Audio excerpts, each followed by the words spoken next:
Guillaume Tabar pour l'éditorial avec Le Figaro à 8h12. Bonjour Guillaume. Bonjour David. François Bayrou a passé le relais de Matignon à Sébastien Lecornu. La question est simple, pourquoi le nouveau Premier ministre réussirait-il là où son prédécesseur a échoué ? Écoutez, puisque nous sommes sur Radio Classique, allons chercher la réponse dans les contes d'Hoffmann, avec la lamentation du valet Franz.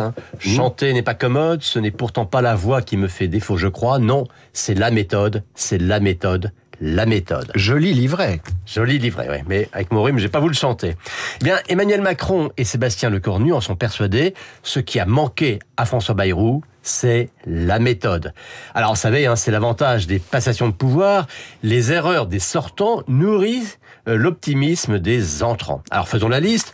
Un conclave sur les retraites concédé au PS, mais qui n'a débouché sur rien. Un chantier sur la proportionnelle promis au RN, mais qui n'a pas avancé.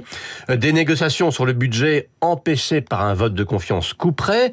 Des chefs du parti du socle commun jamais réunis par le Premier ministre. Une omniprésence médiatique qui a agacé ceux qu'il s'agissait au contraire d'amadouer. Bref, pour simplifier, on pourrait dire Lecornu veut faire l'inverse de Bayrou.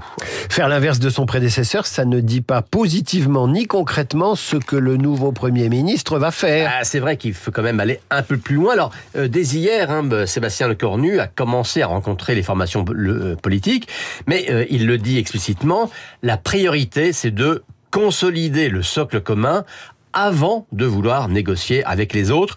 Bon, c'est du bon sens, et d'ailleurs ça se traduira dans la composition du gouvernement. Là encore, il est clair, il ne veut pas de débauchage, ce qui en général ne rallie personne en dehors de l'intéressé. Il ne faut donc pas s'attendre à voir arriver des figures de gauche. Et d'ailleurs, on croit comprendre que tous les titulaires des portefeuilles régaliens, Retailleau, Darmanin, Barrot, ne bougeront pas. Alors, petite précision, ce gouvernement ne sera pas dévoilé avant 1 à 2 semaines, car Sébastien Lecornu veut d'abord rencontrer toutes les forces politiques, mais aussi territoriales et syndicales. Mais à l'arrivée, pour tenir, il faudra bien négocier avec les groupes à l'Assemblée, à commencer par les socialistes. Alors, qu'est-il prêt à leur accorder ? Alors, Sébastien Lecornu reconnaît qu'il faudra bouger sur le budget, mais il ne veut rien dire encore précisément pour donner leur chance aux discussions qu'il va entamer. Mais il y a quand même un problème de positionnement politique. Bon, Sébastien Lecornu est le plus à droite de tous les premiers ministres d'Emmanuel Macron.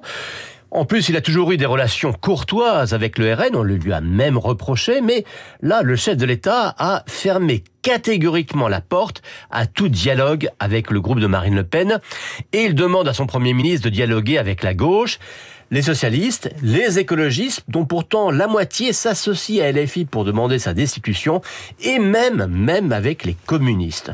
Donc on en revient à la question de départ. Comment leur donner des gages sans renier l'objectif de réduction de la dette ?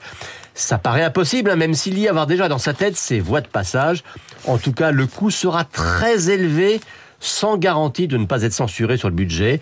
Alors Lecornu se fixe un horizon de 30 semaines pour réussir, mais l'heure de vérité interviendra beaucoup plus tôt. Guillaume Tabar pour l'éditorial avec Le Figaro, à demain. À demain. Guillaume.